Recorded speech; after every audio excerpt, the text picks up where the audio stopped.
Bienvenidos. ¿Hablaremos de política en este curso o nos limitaremos a una mirada analítica sobre las políticas públicas? Fijaos que el curso se denomina, no por casualidad, Democracia y Decisiones Públicas, Análisis de Políticas Públicas. Es evidente, por lo tanto, que hablaremos de política y hablaremos de cómo se toman las decisiones, qué efectos tienen, por qué se toman, quién gana y quién pierde en relación a estas decisiones. De hecho, hablar de políticas públicas es hablar también de política, ¿no?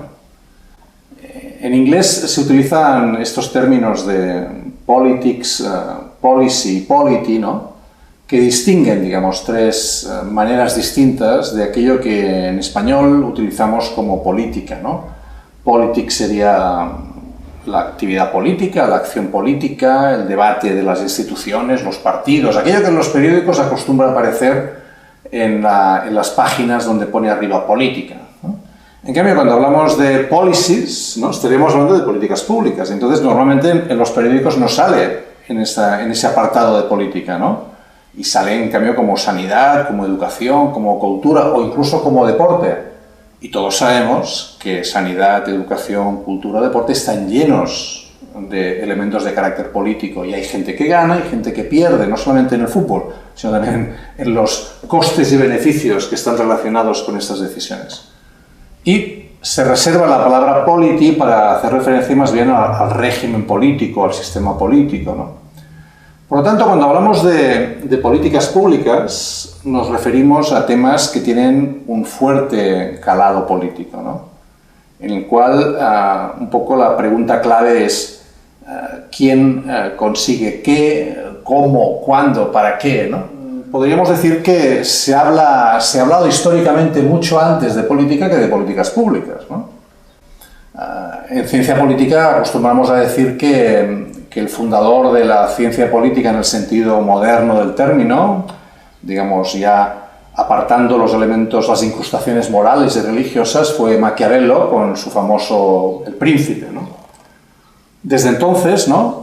Se ha venido hablando de política en un sentido analítico, en un sentido, digamos, de cómo se consigue el poder, cómo se mantiene el poder.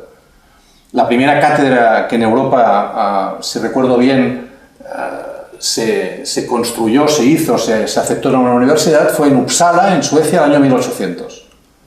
Y en cambio, de políticas públicas se habla de manera mucho más reciente, ¿no? Es mucho más, digamos, contemporánea la aparición de este término, ¿no? De hecho, se considera que fue Lasswell, ¿no? El primero que en un conjunto de textos que él mencionó como de Policy Approach empezó a hablar de estos temas, ¿no?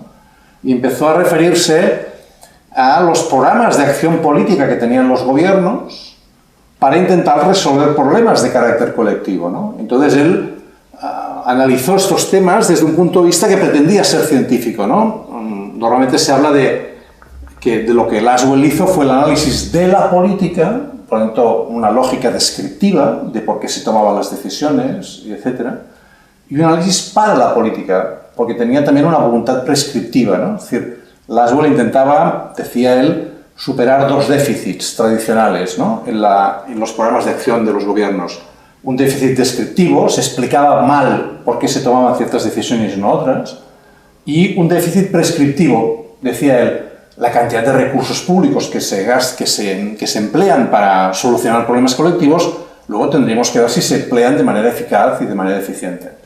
Yo creo que este fue el inicio un poco de esta idea, ¿no? del análisis de políticas públicas como un punto de encuentro, no solamente de los politólogos, sino de otras disciplinas, alrededor de algo que fue evidente en aquel momento, que fue la creciente presencia de los poderes públicos en muchos aspectos de la vida cotidiana, ¿no? Es decir, normalmente entendemos que el análisis de políticas públicas aparece en la medida, ¿no? Y la preocupación sobre estas políticas públicas aparece en la medida en que el gasto público aumenta y la capacidad y la voluntad de intervención de los poderes públicos también aumenta, ¿no?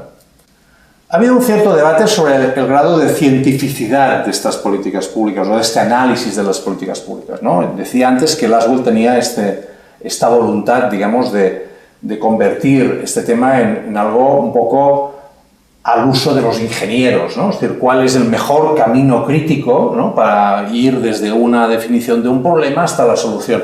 Esto generó críticas, ¿no? Críticas a esta cientificidad aparente de las políticas públicas, por ejemplo, por parte de dos autores también muy importantes en análisis de políticas públicas, que es Lindblom y Wildavsky, ¿no?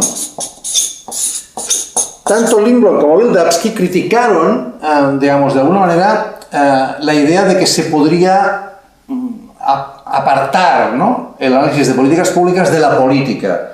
No creían que hubiera un nivel, digamos, de incontaminación, de no contaminación de las políticas públicas, y por lo tanto entendían que las políticas públicas eran básicamente un debate de carácter democrático, pluralista, en el cual los distintos actores intervenían, ¿no?, desde sus posiciones, desde sus intereses, y por lo tanto no se podía hablar de un análisis estrictamente objetivo, ¿no?, sino que formaba parte de un juego de intereses y de acciones que se desarrollaba en el campo de la democracia, ¿no?